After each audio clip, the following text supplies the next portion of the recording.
This episode of the Victory Podcast discusses topics that are not suitable for young people or that some individuals may find confronting. Whilst this conversation is not explicit, we recommend that you do not listen to this conversation with children. What would you define as porn? Like, how prevalent is porn? If you just dabble, are you addicted? What does addiction look like? So we commonly talk about 6 sort of roots of porn addiction. Sexualized society, the addicted brain, isolation is a big thing, negative emotions, shame and trauma. The goal of freedom is that we are free, that actually we can operate in the world, not of it. The problem is we're a lot of it to begin with. Dopamine drives our natural reward system, but porn hijacks that reward system. I believe God can transform people in a moment. Absolutely. But to then negate any personal action. Often God does a lot of work in that process that occurs over time. He said 95% of the time though, he saw thousands of miracles every day as God changed the heart over many years. The person that is going to help you walk out this journey, get them to set the passcode so you don't know it. That might be actually where you need to start. What are some practical things that you found that are actually helping people start to move towards freedom?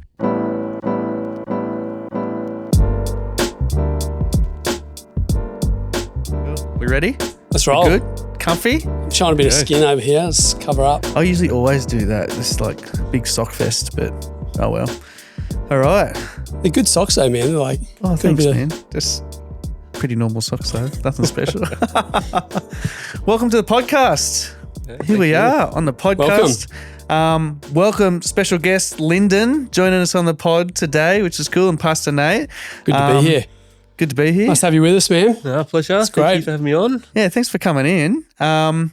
Linden, most people wouldn't know you.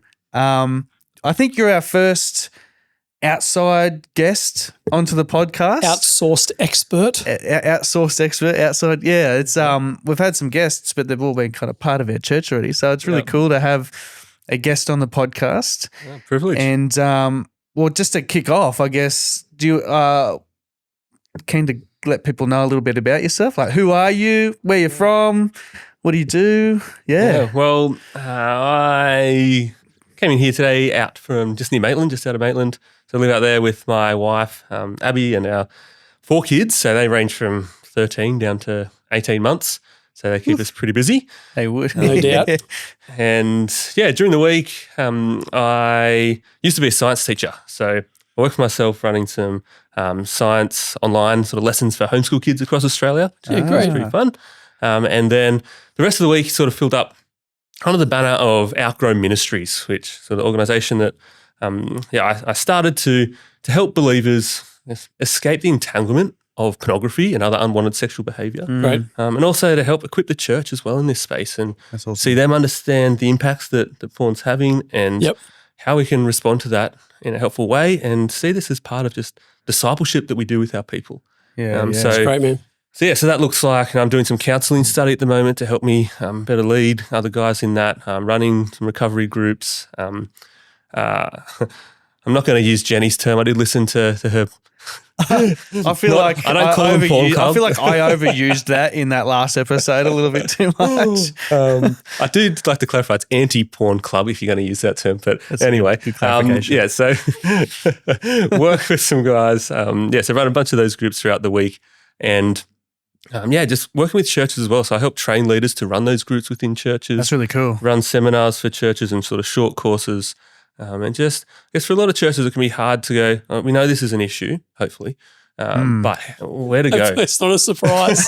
Surprise. Hey Living guys, under a rock. there's this thing that's out there. I don't know if you've heard about it. It might be causing some issues for some people. You'd be Patrick living under a rock. Under Yeah. Sometimes there can be an attitude that, well, that's out there, not in our church. Like that wouldn't be us. Interesting. But for the majority, yes, they realise this is an issue, but it can be in the too hard basket. And so it's trying to provide a pathway for churches to see, well, how do we actually help our people in this space because of the prevalence and the way it's impacting on so many different levels. God has really led me to try and devote more and more time and energy into this space. And I wouldn't say it was what I had thought I was going to be doing as a teenager growing up. When people ask, what's your career? Where are you heading? Yeah. Working within porn recovery and addiction recovery. I think it's wasn't quite the awesome space. though. I think so Jenny connected us. She mentioned you, I reached out and then we chatted for a bit and just hearing like what you're doing and the heart behind it. I'm like, this is awesome. Like I don't know anyone else that's doing it. I think it's incredibly important and powerful, and especially equipping churches and leaders and pastors and how to help people in their congregation, how to help lead people in healing and transformation. And I remember talking to you when we were chatting about the holistic nature of people. You know, we're an integrated being, and this is part of what we talk about on the podcast. Definitely, body, soul, spirit. Yep. And I know that that's a big part of your ministry and helping people. How long have you been doing it for? How long has it been going for now? Really only about 2.5 years. So relatively new, and that sort of, start from very sort of, small beginnings, just reaching out to a few guys at church and going, you want to do this course with me? Like, let's just walk alongside each other. Is that how it all started? Yeah, like I have my own sort of journey of coming through this and, struggling with porn and just for a very long time, from being 13 or 14 years old and being at home alone with unrestricted access to the internet, older siblings out of the house, parents working, and just came across porn, and it was excitement, curiosity at first, but that sort of grew into habitual use of it, and sort of thought, once I get married, it'll be fine then. Everything will be sorted. That'll sort it. I'll having sex with my wife. I won't need porn. Yeah. But what we see is that porn is not really about sex. It attempts to fulfill other needs, desires that we have. And so when you don't deal with those, and that's as that holistic sense, there's spiritual desires, there's emotional, there's the physical and also relational sort of side of all of that can feed into going to these unhelpful behaviors like porn. And so if we're not addressing those, then we're going to stay stuck. You might be able to white knuckle it and get free for a little while, but you're either going to end up coming back to that, or maybe something worse is going to take its place. Yep. So very much, and this is why the ministry, Outgrow Ministries, because it's really about outgrowing that behavior. I love that. As you mature in Christ and who He is, and leave that in the past and behind you as you move towards Him. I love that. I love that the idea behind the title of your ministry, Outgrow Ministries, because I think I love it. Like we're disciples. We're all on a journey of sanctification, of change, of transformation. That takes some things are changed in a moment, some things change over time. We need a partner with God to help see transformation happen in our life. And the idea of outgrowing this area, I think it's cool. It's like we're it's maturing beyond, which is really powerful. I think it's really cool. And we hope that this I'm just believing this conversation today. We want to get onto like some practical things. Yeah. We've already had the conversation with Jenny, which was really cool. Lots of people are like loving the conversation. People have mentioned like, I wish I had heard a conversation like this when I was 15. And I'm like, me too. This is why we're doing this. Like, I wish there was more conversations about this. I remember the only conversation I've heard in church, actually. I don't want to talk about it. It might be a little bit too raw, but it was at church. It was like a men's thing. Yep. And it was totally unhelpful. And I'm like, I just feel like maybe they didn't even know how to help guys. Yeah, maybe. And that's what I love about what you're doing. It's like you've got, it's not just your ideas. You've got like a curriculum kind of thing behind what you're doing, which is really cool. Yeah. So like Jenny shared, we use the same program, the Freedom Fight program. Freedom Fight. Yep. Which, it takes that holistic nature, that holistic approach, and we work through those drivers of addiction and how we can see those as actually areas of growth. And it's one of the reasons why I love doing this, not just because it's not just about stopping a behavior. Yeah. Like you get to work with guys and see them, we'll treat this really as an opportunity for deep discipleship. And so as you walk alongside them, you see them grow, not just in putting sin behind them, but so often you see this new sensitivity to the gospel. You see this fruit being born in so many areas of their lives as they have a heart that becomes soft and they become more aware of how they are interacting. And for so long, like when you're struggling with porn, that's just, right, someone mentions sin, that's what's in front of your mind. That's in front of your face. You can't see anything else going on. Yeah. And so as you start to sort of work and deal with that, all of a sudden you see all these other areas that you need to give to God, and you start growing in so many different ways that you never thought. That's so really it's cool, just a joy to walk alongside guys in that and see them just they really flourish and grow. Yeah, that's really cool. I think I like that. It's like it enriches someone's entire life and discipleship. It's not just specifically about this, but I guess we've got a bunch of questions for you, and we appreciate you being on the podcast today. From your perspective, being involved with a wide range of people, churches and people, like how prevalent is porn? Like you're saying like sometimes some communities like, oh yeah, we know that's out there. It's not necessarily like how prevalent is it? What does addiction look like? If you just dabble, are you addicted? What does addiction mean in that? I know I just threw a bunch of questions there at you. Just rapid fire. I'll start with the first one if you like. Just rapid fire. Yeah, start with the first one. Sorry about that. Yeah, so I guess prevalence, you can look at the research and there's not heaps of Australian-specific research. Yeah. But any that there is, it sort of compares to the US or other countries. It's very similar, if not worse, in Australia. So there's no real reason to think, okay, well, that's a US stat, doesn't apply here. Yeah, okay. From what I've seen across a number of sort of multi-country sort of studies. But a 2017 study in Australia was 76% of males, 41% of females have viewed porn in the last year. Oh, wow. Right? Wow. So that's 2017. So that's 7 years ago. So we know all the stats are increasing. If you look at because you might ask the question, right? Does it matter if you're a Christian? Okay. And then you sort of look at the stats. Well, there's a slight decrease within the church. So there's a guy, Marshall Ballantyne Jones, who works in the Sydney Anglican sort of network. He's done some research within the church in Sydney, and he sort of sees 70% of males, 20% of females are using porn, and his is like more monthly. Wow. So there's really not much of a difference when you look at the whole population versus you're a Christian going to church that says your faith's important to you. There was research done in the US, the Barna Group, they did research back in I think that was 2017 and then 2024. And so within the church, females went from about 20 to 40% and males went from about 66 to 75% over that time. They're committed Christians, adults, they're attending church and say their faith is important to them. Yeah. So the stats say, yes, it's present. Yeah. And it's not just one church has 100%, another church, has 20. It's, I think we can pretty much say that that's consistent across most congregations. Yeah. And as I go around and talk to churches and just, even as I have conversations just with individuals, I remember one watching a sporting game with our kids playing and just sort of chatting to another mum and sort of talking about what I do during the week, and how's that for that's an a good conversation.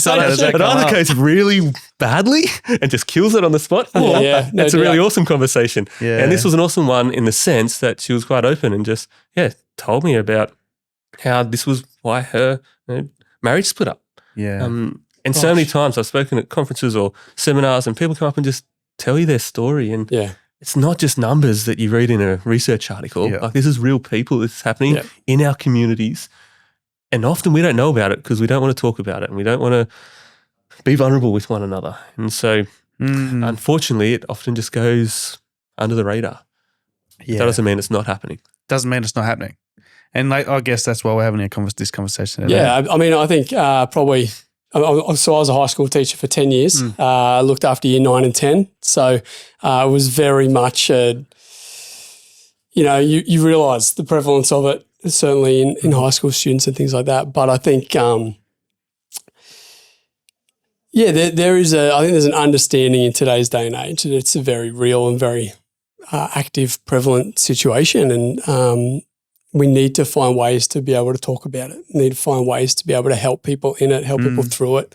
Good on you, man. You're doing a good thing. Absolutely. Why do you think? Why is it important why do you think it's important for churches to talk about it? Why do you think it's important? I guess because sometimes you do go, it's a hard thing to talk about on a Sunday. Like, we're able to have this, like, how you gonna? It's hard to get up there on a Sunday morning and talk about this topic. That's why we're able to do it in this format. why do you think it's important that churches talk about it or like create a space to talk about it? Well, what we don't talk about says a lot. Right? If you want to use a scientific idea here, right? A science teacher background. When you have a vacuum and volume with no particles in it, right, that wants to be filled. Right? That's something wants to come in and take that space. And so when we create a vacuum around this topic, that space is going to be filled. It's going to be filled by peers. It's going to be filled by media. Right. And so if we as a church aren't speaking into that, giving a healthy view, giving good theology around our sexuality and how pornography is viewed in light of that and distorts that, then others are going to see that vacuum's going to get filled with something. Yeah, a couple of things I see happen is that either people see that as it's normal. I'm just getting fed from the world, and so I don't. This is something. And again, this Barna survey last year showed only about a fifth of Christians who use porn say that they wish they weren't using it. Oh wow! Right? So a lot people are have going, accepted that it's just part of. This is just part of life. Like it's just part of. Yeah, it's like maybe I'll use normal? it. Maybe I wish I used it a little bit less, or I'm comfortable with how much I use. Were the other two key responses. Okay. Wow. So when we don't talk about it, well, that's an attitude that can be pervasive. But also for those that are struggling and know it's wrong, they go, well, if I don't see this being brought up anywhere else, maybe it's only me, right? There's something wrong with me that I struggle with this. Yep, definitely. And I've got to beat it on my own. Yep. I can't bring this up to anyone else because they're not. I don't hear it being said anywhere else. So, and that just compiles shame and isolation. Yep. Yeah.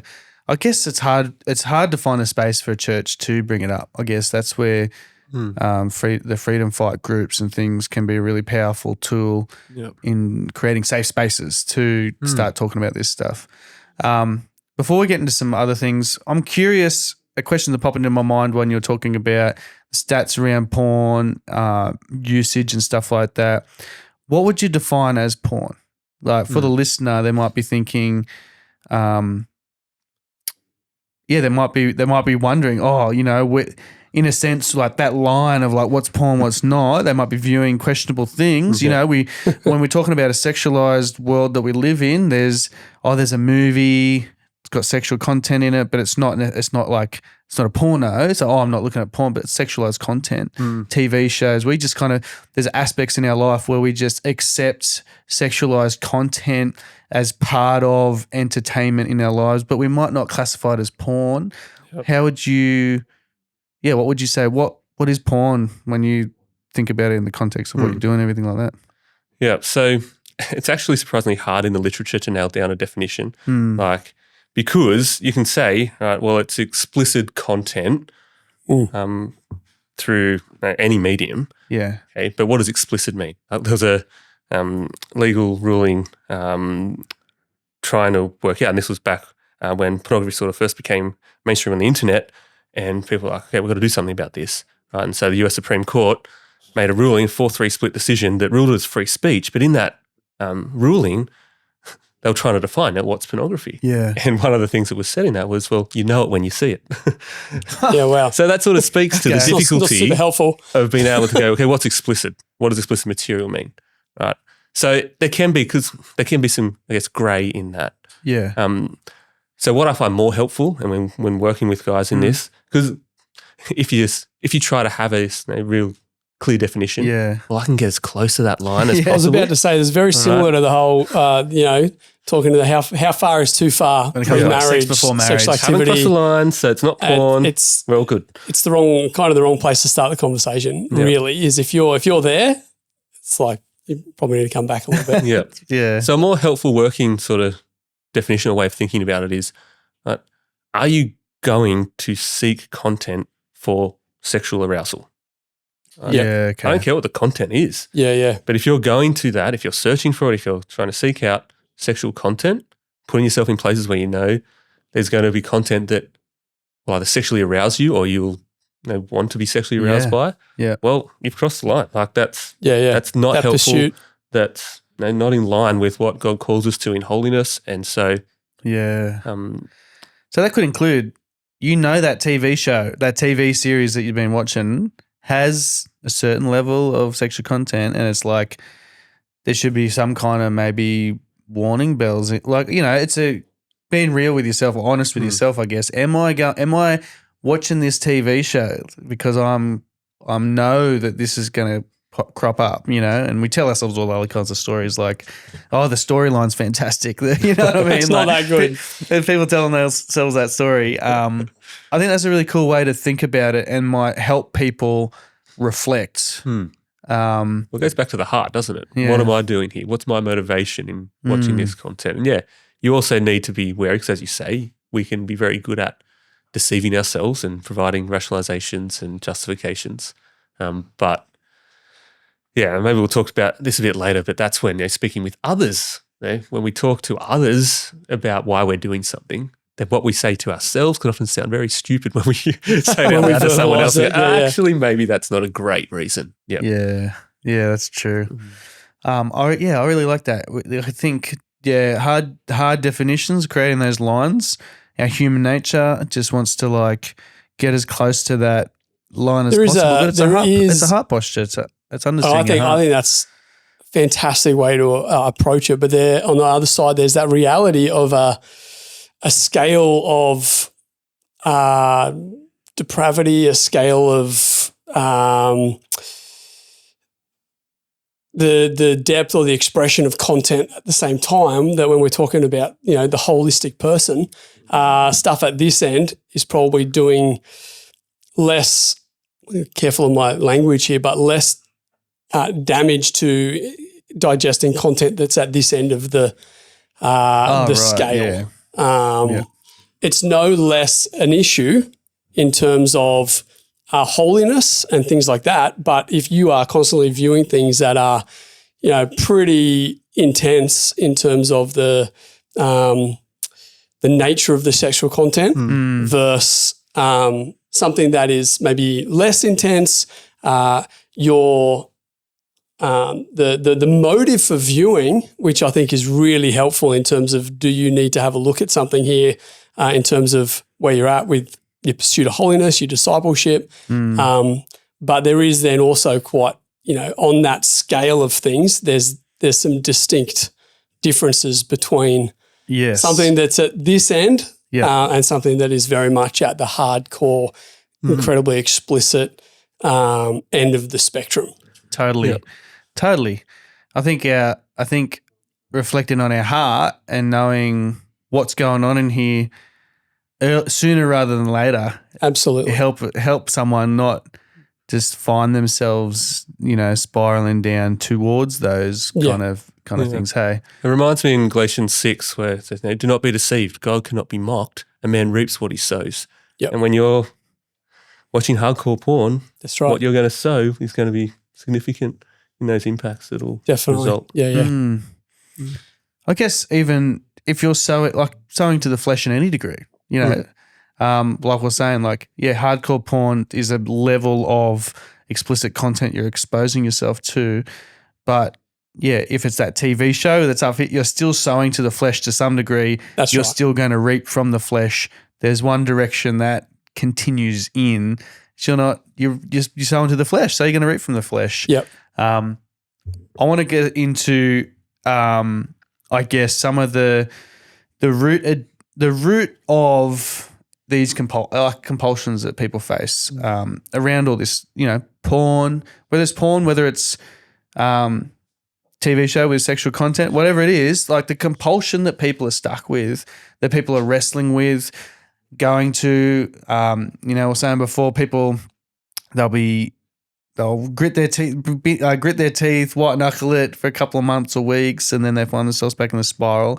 But basically, underlying all that, there's foundational realities to why as humans we find ourselves compelled towards this kind of stuff.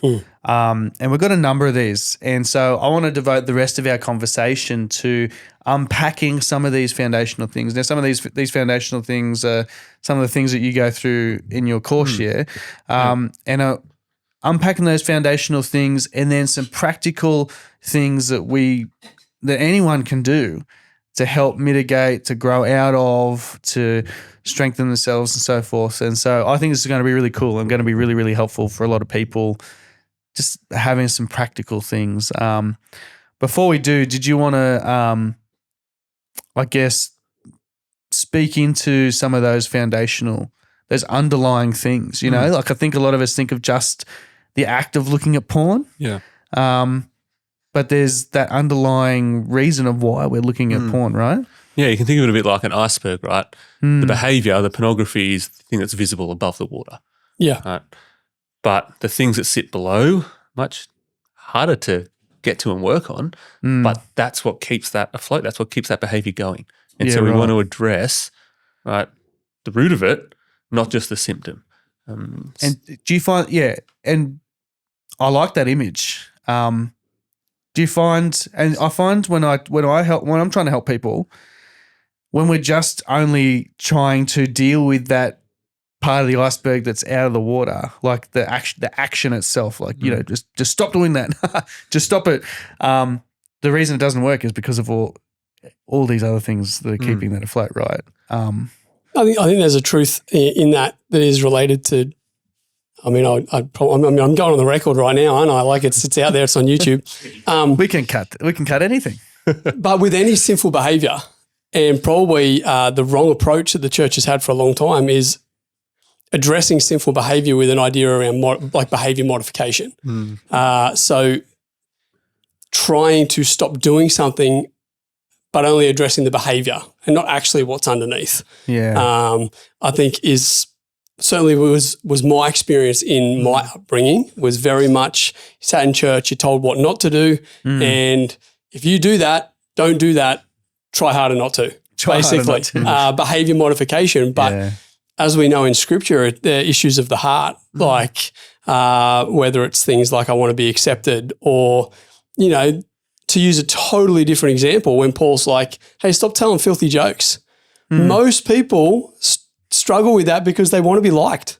They want to be, that's the reason they're going to tell that. And to just grit your teeth is not actually, I can't tell that joke. It's like, well, actually I'm still seeking affirmation. I'm still seeking that. That's the root cause of that. And often we don't talk, I think, in church enough, whether it's with pornography or anything like that addictive, sinful behavior is rooted in issues of the heart, not just behavior. That is the end of the line. That's the thing, the iceberg that we see. But true discipleship and I think true transformation is always about the issues of the heart. Yeah. It's always getting back to those, and there's not like there's a lot of those.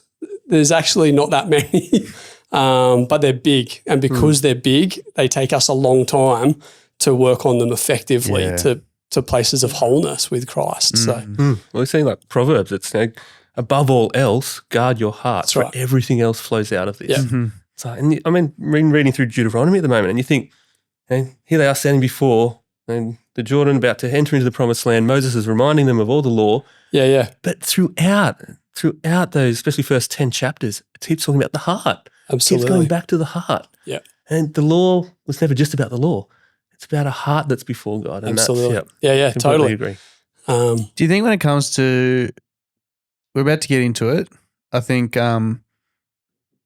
like when it comes to that the underneath part of the iceberg, when it comes to specifically porn use, do you think these elements, these things we're about to go into, are they mostly subconscious? Are most people from your experience kind of unaware that there are root causes? They're just compelled and they're not aware of these root causes. And I hope this conversation will then make people go, oh, this is why this is potentially why I'm doing this. Yeah, good question, because I think largely yes. And one of the reasons I think for that is someone who has struggled with pornography is when there may be something difficult going on in life, right?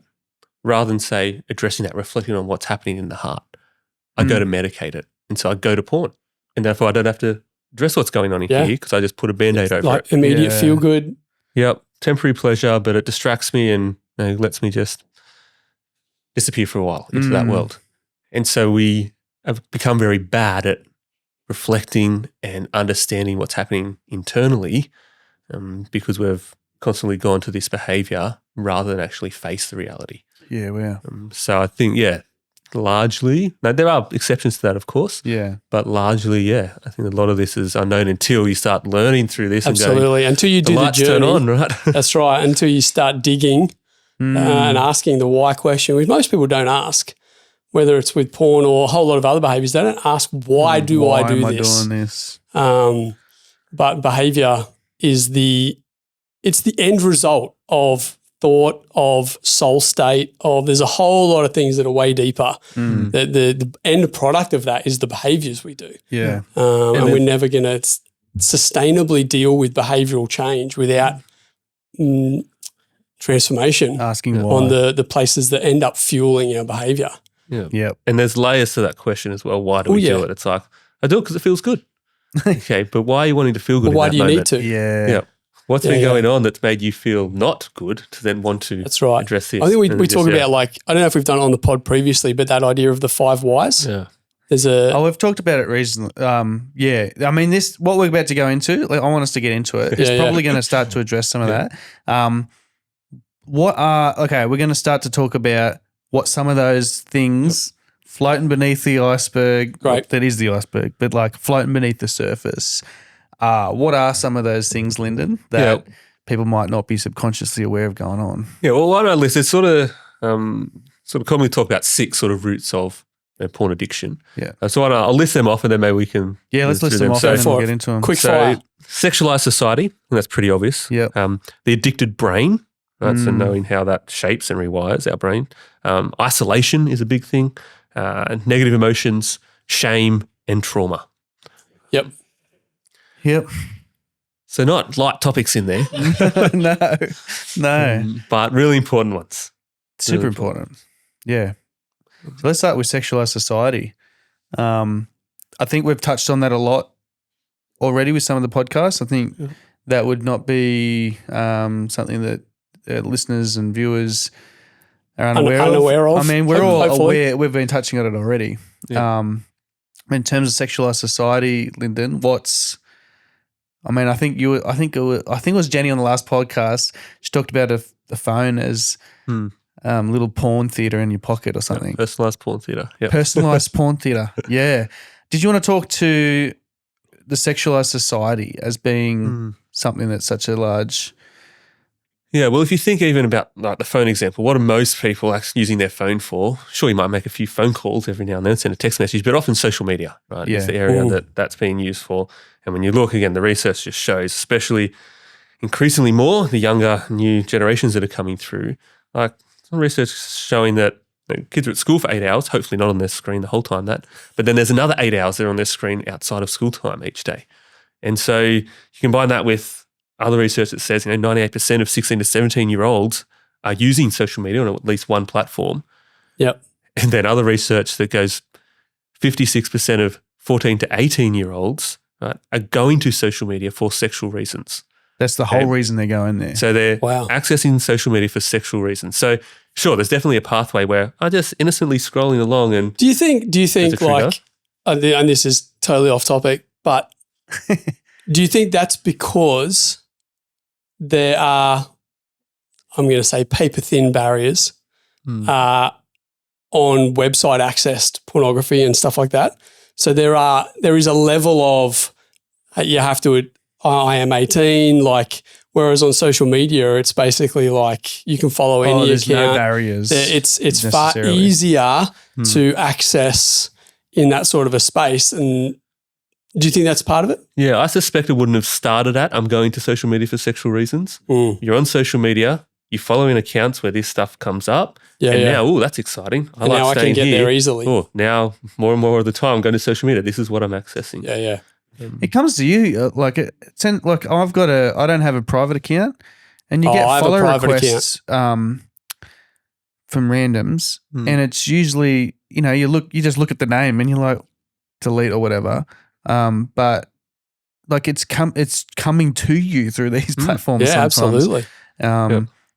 Teenagers, don't stand a chance. I guess. I mean, not just teenagers, like just people. Yeah. So being, let's say, very wise about how we use social media and any of those free dopamine activities, right? You're scrolling there. You're not having to do any work, yet you're getting dopamine being fed to you. Yep. Okay, go back Free before dopamine. social media, right? How do you get free dopamine? Like, it's very difficult, right? You've got to actually, if you want dopamine, you've got to have a relationship with someone. You've got to actually interact with them. You've got to think about their needs. It's really good. And you get rewarded. Or you go for a run, you're being physical, and then you get rewarded with that dopamine hit. Yeah. Now you can just grab your phone whenever you've got a spare second, you're scrolling, little dopamine trickle keeps you going. And social media platforms know how they're going to keep you there.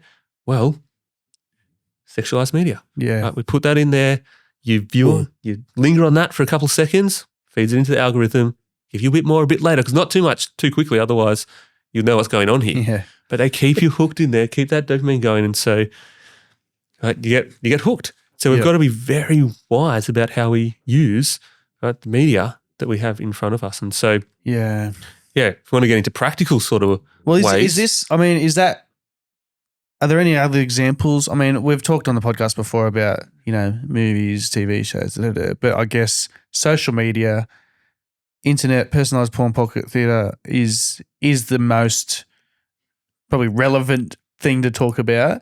So I don't know if we need to touch on any more.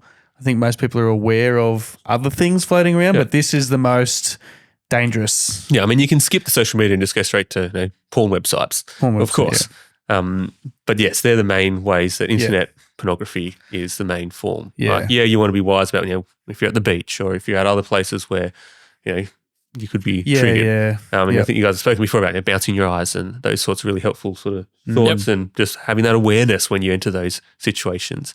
And maybe sometimes it's wise not to go to those situations. Yeah. But by far the common pathway is internet, social media, or straight to porn. How can we help ourselves? What are some practical for all the people out there, not just guys, this is girls as well. What are some practical things that you found with your ministry, with Freedom Fight courses and stuff that are really actually these are not just good ideas, these are things that you're finding in the groups and things that you're doing that are actually helping people start to move towards freedom. Yeah. And that includes practical elements. So when it comes to the phone, what do you find are some of the best things that are helping people? Yeah. So with this sort of root driver of this addiction, that sexualized society, you've got to be smart and just go, I've got to restrict access. Yeah. Okay. So if you've got an iPhone, have you checked out the passcode, screen time settings, which has a passcode attached to it. But in there, you can limit apps. So you go social media, right? So currently I have a 10-minute a day limit on social media so that doom scrolling can't happen. I can't get that free dopamine. It's just check a couple of things, notifications, what's there, and then.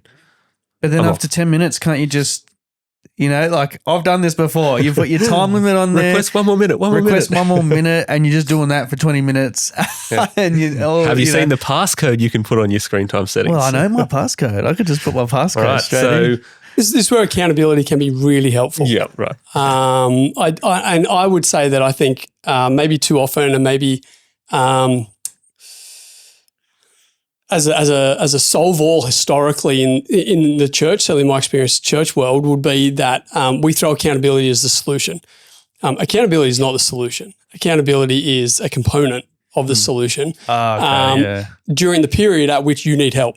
And there is that period for all people in all addictions and in trying to get free of any sinful behavior. You need help at the start. You need accountability. So I would say if you're at that point and you're really serious, talk to a friend, maybe your spouse. That's going to be an intense conversation, but totally doable. But the person that is going to help you walk out this journey, and we're obviously talking about pornography, but can be related to other journeys as well, get them to set the passcode so you don't know it. That might be actually where you need to start. And there's a reality that you have to start where you need to start. And that doesn't mean that's where you'll always live, right?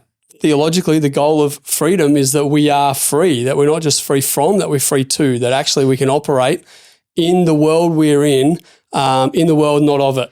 Problem is we're a lot of it to begin with, all right? And the level at which you're still of it in a certain space, you need to be aware of that and live accordingly for your own safety and whatever, holiness and things like that. But practically get someone else to set your passcode. Yeah, is that what you found works well, getting someone else to set? Absolutely. It seems it's ridiculous to set a restriction where you can override in the moment when you're getting that dopamine hit driving you towards that outcome. Because dopamine doesn't just come at the sexual release, it comes at that first trigger. That's right. It's designed to move you down the pathway towards that outcome. Yeah. And so once you're on that pathway, that well-worn pathway for many people that may have been there for decades. Yeah. You need I know the passcode, I'm going to put it in. Stronger restrictions that are out of your hands to begin with. So is that the best thing that you've found helps people? Just in terms of just restricting access, in terms of restricting lock up access. your phone. Go to the screen time. There's content restrictions there. I've disabled downloading apps, so you can't download another browser or porn apps even on there. So disable apps. With a different passcode that someone else knows? It's the same passcode for all these settings. So you just don't have the passcode for it. It's just, No. Wow. If I need the passcode, if I'm desperate, then I can contact that person. But my world's not going to fall apart. And explain why. That's an awkward conversation, but sometimes that's the barrier that you need. It starts to put resistance between you just being able to do what you are driven to do, I guess. That's right. Yeah. Yeah, it really helps just slow you down so that you have time to pause and go, is this really where I want to go? Yeah, really good. And so you want to put some barriers that, I've had guys in groups that are IT experts, right? They can find any way around, but it slows them down enough to be able to put on the brakes and go, that's right. I've got some other strategies now that I've slowed down, I can think of and implement rather than just I'm down that pathway and off I go down the hill. Yeah, and they look up after an hour or so and go, gee, I just ended up here. Yeah, it's going to really – I think that's really good. Were there any more before we move on to the next thing, were there any more I guess it's practical holiness, isn't it? Like we're helping ourselves with – I mean, Linden, you were saying like avoid certain spaces if you need to, particularly at the beginning of a journey where, you can get triggered really easily. I had a friend that fasted going to the beach for a year. There you go. He just needed not to be in that space. That space was a place that obviously triggered him to a certain degree, and he didn't have a level of self-control that he felt comfortable being in that space. Never heard of that. Fasting the beach. Yeah, fasting going to the beach. He just knew that every time he went down there, he'd see certain things, and that wasn't beneficial for him. I don't need to put myself there. I know people that have on there just like Netflix and whatever, rating restrictions. They just go, I don't have anything over M. MA, it's going to have nothing over M. It's just not going to be helpful. Yep. It's really frustrating when shows change their rating mid, like series 1 was M, series 2 is MA. Boom, Drive to Survive is gone. Yeah. Really? First season was M, second season it's MA. Now you could get into the minutiae of why it has a rating and certain, but again, are we that in much need of entertainment? Really? We've had that. It's going to be inconvenient, sure. Of course. But having that whatever it takes mentality, just going, especially in those initial months when you're wanting to really reset the brain, those dopamine levels, that detox is so important. Well, I think we'll talk about this next in the addicted brain, but let's get into the addicted brain. Detox. Do you find you said just then the whatever it takes mentality. Do you find that it normally takes some significant circumstance for, I mean, you work with guys, right? But Jenny works with women. Do you find that the sad reality is it normally takes a fairly significant situation for guys to really have that whatever it takes? My experience would be people like, I'd like to get free, but until they hit a level of pain or discomfort which forces them. For yourself, you talk about having it in your marriage, and I know for other guys as well, it's been that moment where, wow, I'm about to lose my marriage over this. Yeah. That whatever it takes actually flicks in. And how, I guess, do we help guys, maybe the 15 to 22-year-old where they're maybe not experiencing the significant situation, how do we help them get a whatever it takes mentality around it so that they can get free prior to where maybe it is going to do a wider scope of damage? There you go. This is an easy question for you. Because I agree. For many people, it is that relational damage that then promotes that, okay, I cannot go back to that. I cannot see the hurt that it has caused my spouse or whoever that may be. So for those that aren't married, what does that look like? So for someone that's pursuing marriage, that can be the sort of, all right, I don't want to bring this into marriage. I don't want to bring this and have it destroy the person that I love. Yeah. And But often they don't realize it's going to destroy that other person. They think it's just a them Or issue. they think that the marriage is going to, a lot of guys go and think marriage will solve this for me and I won't have to deal with it anymore. Sometimes they think that, or they think, well, this is just a me thing. They don't realize it's going to affect others. the damage that it will cause to their future spouse, their spouse. Yeah, and so part of that is education. If you're training your brain to objectify others, if you're using pornography to escape the difficulties, the pain in life, and then you get married and go, oh, my wife's going to do that. That is sin. Yeah. That is damaging. That is going to not use sex the way God designed it to be. Yeah. It's all about the self and self-indulgence and self-serving. So we want to help people see that. And part of what we do in the groups is there's some sort of 3-week married men's part of the group.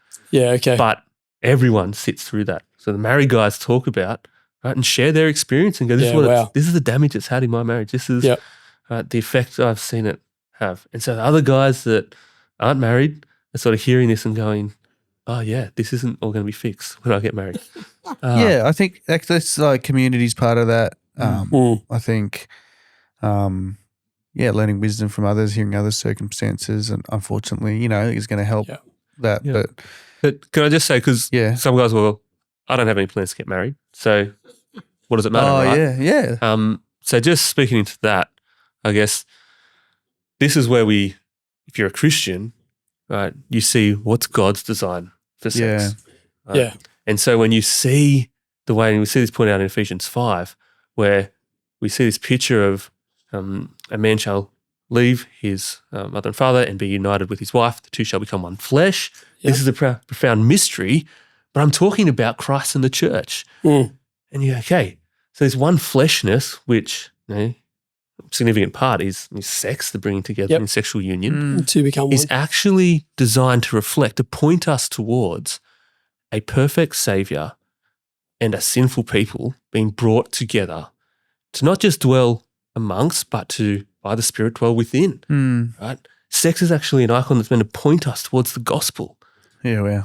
And so when you have a view of sex in that way, right, whether you're single or married, like that's a high calling to uphold the value of that and to live that out and trust in God's promises that when we live according to his way, we will have an abundant life. And that includes our sex life. And that might look different for the single Christian. It's not going to have the erotic sexuality like husband and wife. But Jesus was single. And there's nothing deficient about him. No, and so whole. there's a healthy way to express and live as physical beings, but to do so in a way that honors God's design for his people. That's cool. That's really good. I think that's a great approach that people who might, I'm never going to get married, to think of it in that context is really helpful. You're married to Christ, right? The church. We're married to Christ. We're the bride. Do you find your experience is that a lot, because you speak to a lot of churches, go in and help with them and things like that. Do you find these days that people just don't, how do I say this without we can always cut stuff out. no, like people don't care that they sin. Yeah.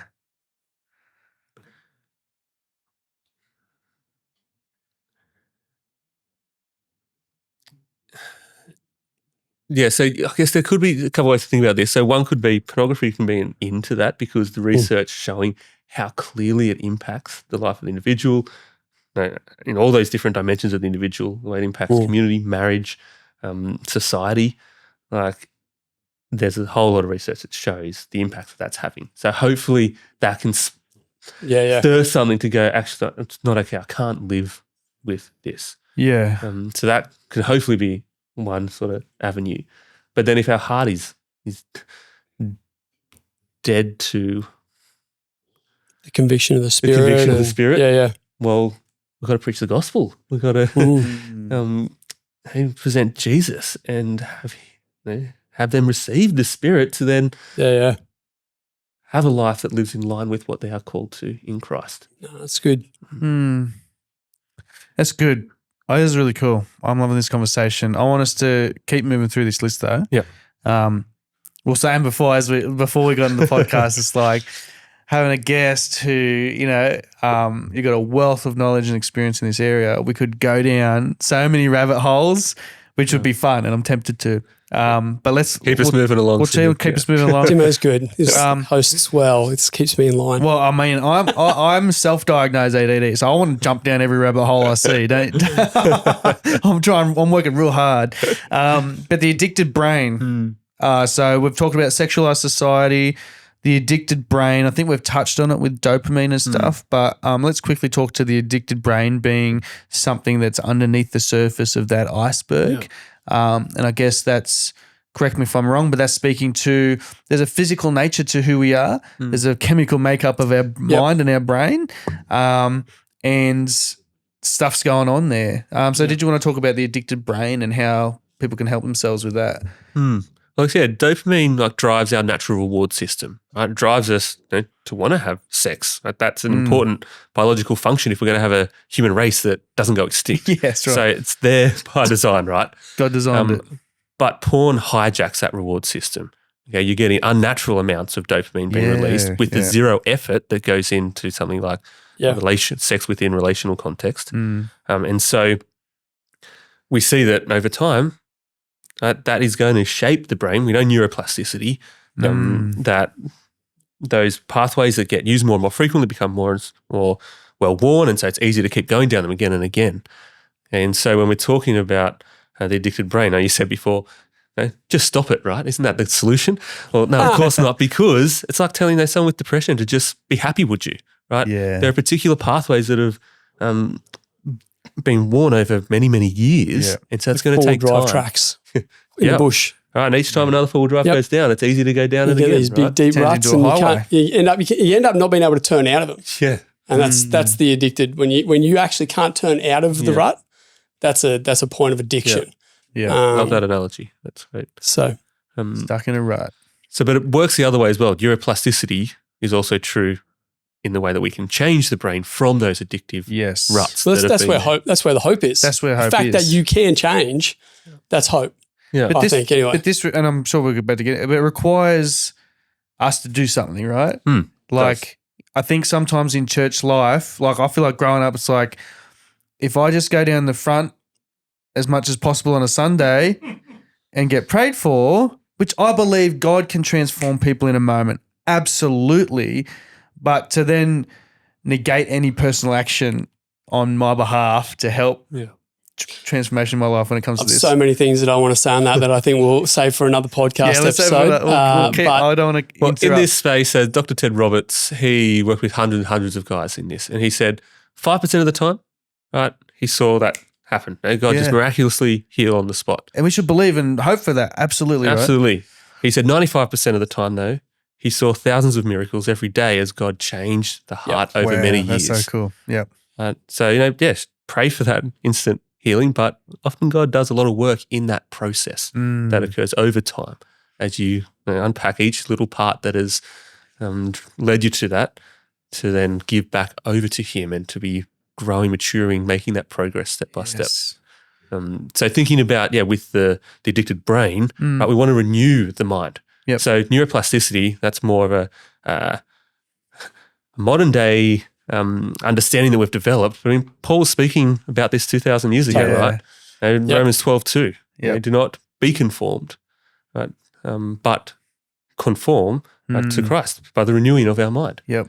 And so we've got to have some practical tools, and as you said, there's effort required behind those tools while still trusting in the Spirit's work within us.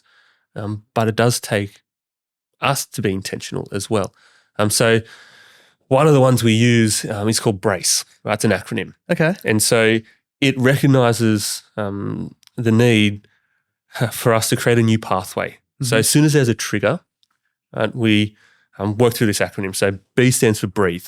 Right? So you take 4 deep breaths. That's so if you feel like a desire or a compulsion at that point? So it might be like I'm feeling stressed, right? Okay. And I've had enough of this and I need that dopamine hit, and the brain's wired to go to that. I need to escape for a little. Yeah. And so that thought of, I'm going to be home later on by myself and there's an opportunity. It's setting the table. And so as soon as you recognize that thought, brace. So we breathe. Right, those 4 deep breaths. Right, so like in 1, 2, 3, out 1, 2, 3. Neurologically, our prefrontal cortex, when dopamine hits that, it narrows in on that goal that you want to get to. I've thought about going to porn, sexual release. I want that. So we breathe and we give oxygen to the prefrontal cortex, and that allows us to slow down. It lowers our heart rate, right? We can actually, the prefrontal cortex is responsible for our moral and logical reasoning. So we can actually go, right. So funny when the dopamine hit, that like reduces. It's like it narrows it down to just get to that point that I know you want to go to. But we breathe, we slow down, we then remember the truth. And so this is going, all right, what are the consequences of this decision if I do go down this? Okay, what's the impact? But then also going, remembering the truth of God's word. Yeah. Right? No, having really Bible verses that you've memorized and going, the pure in heart will seek God. Take captive every thought and make it obedient to Christ. Like these verses that speak to your heart and really remember that, no, this is who I am. I don't want to go down that path. And then you, ask God for help in that. Go, God, give me your strength to not walk down that way. We know He'll provide a way out of temptation. C is to connect with others. And so maybe the one that has your passcode, but you've got to have others that you've spoken to and that know your journey, that are getting alongside you, and you can reach out. You can send a text, you can give a phone call and go, look, I'm just struggling at the moment. Can you just be praying for me? Check back in on me. I know there's an opportunity tonight when I get home. I don't want to go down that pathway. So just check back in on me or I'll give you a call before I go to bed tonight and let you know how I've gone. And then E is escape. Right? Throughout the New Testament, whenever there's sexual immorality, it's not stand firm or be strong. It's flee, run away, run. And so what does it look like to escape? Does it mean removing yourself from that triggering situation? Does it mean chucking your phone in the glove box in the car outside the house and leaving it in there till the morning while you go back in? What does it look like to escaping that situation? The fasting from the beach for a year. That's a form of, I'm not going to that situation because I know it's going to be triggering. So brace. Like that's going really cool. Through those steps. So you got that acronym just to walk through. And repetition has got you into this sort of behavior and cycle. And repetition is going to help get you out. That's great. So even just doing brace, right? When I'm not tempted, or I'm tempted to be angry at this person, right? This works for that moment as well. That's right. Whenever you're tempted to act outside of who you are in Christ, right? Brace is going to help you slow down, remember who you are, ask God for help, connect with others. And maybe you don't need to escape every time you're sinned with whatever the situation is. But when I get stressed, I run out of the house. I'm going for a run. In some contexts it will be helpful. Dude, I'm like, but sexual sin in particular, it's escape. That's flee. Really good. I think I haven't heard that before. I think that's fantastic. It's a great tool. Each of tool that people can use. Each of those steps, though, like as you're explaining them, they take work. Right? Like, and I was going to comment on something else that you said, but remember the truth. It takes time and effort to memorize scripture to be able to remember the truth in that moment, right? Yeah. So it's not like you just immediately are able to brace. You build to it at the same time, right? Like it's like the whole of your ministry is outgrow. There's a sense of traction and moving towards. But I think those steps are super, super key. And I mean, I would certainly encourage people like you do. You have to get some scripture in your mind.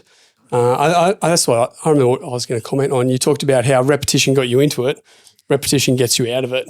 Like the way that our mind is plasticized, is formed, is through intentionally engaged repetitious behavior or repetitious thought. So you bring up the subconscious that you want to think through and change, and you do that repetitiously and change it and mold it and shape it. We just don't realize we've done that for however long you've been, say, accessing pornography. You've been doing that repetitious or repetitive, get my grammar correct there, formation of your mind and its needs and its likes and everything along the way. And so you do actually have to be repetitive on the other side of the coin to rebuild new ruts and new pathways, and it takes repetition and that takes time and that takes intentionality. You know, like if you've been exposing yourself and consuming porn for 10 years, you know, is it going to take 10 years to undo that mental rut? Like in your experience what have you found there? There's too many factors that go into play to have a clear cut. 2 years using porn, 2 years out of porn. Right, I guess. Because even when someone gets to that point where, okay, I'm going to do something about this, right? Have they been viewing hardcore porn multiple times a day for the last 10 years? Yeah. Or has it been something that's less severe in that addiction? Excuse me. Obviously someone who's at that point, it's going to take them longer to get out. I think there is a correlation, I would say, in general. I'll make a big generalised it's got to be pretty generalised. Big generalised statement, but I'd say that if you've been pretty deep in the rut, you know, like if we use that analogy, if those ruts are really deep, it is going to take longer than a shallow rut. But it also comes into the way the Spirit works in your life. You might be one of those people that have super deep ruts, but God just does an amazing miracle and you get set free and transformed, which is actually the avenue of freedom. It's the transformation that sets you free more so than the moment, right? So there might be a miraculous transformation in you. Fantastic. Yeah, come on. But then it's also about, yes, you might walk out of the viewing of pornography in a year or two, you know, but what about the mindset around the objectification of women? Or what about healing the need for affirmation or the rejection wound that you carry that is the root? That might take a whole lot longer to work on. And so whereas, you know, yes, you might stop viewing pornography, but your journey might include transformation in these other areas, which might be longer. But the deeper the ruts, I would say in general, probably the longer the journey. Can I also add here, because we haven't mentioned this, but by far the greatest motivator for viewing pornography, both male and female, is sexual arousal leading to sexual climax. So masturbation is involved. So if you stop viewing porn, awesome, but I'm still masturbating every few days to the images that have been ingrained in my mind as that dopamine is being at work and burning those images into my mind. It's going to be very easy to jump back into porn, and even masturbation with lust, like that's clearly outside of God's call for holiness and purity. So we want to be mindful as well that it's not just, am I free from porn? It's often talk about pornography and unwanted sexual behaviors and putting those together, and often masturbation is one of those things that can really keep people on the hook. So there's just one little step to go back to porn, but even masturbation itself, that's, I would argue, is not in line with what God calls us or how God calls us to use our sexuality. No, that's good. I'm going to push pause there because I'm busting to go to the toilet. Dude, I was about to say, can we pause? I've got to go to the toilet. I'm in pain. My kidneys are like, I'm starting to jiggle and I'm like, people are going to watch. Nate's getting hot in the seat. I'm like, I'm busted. You guys go. Oh.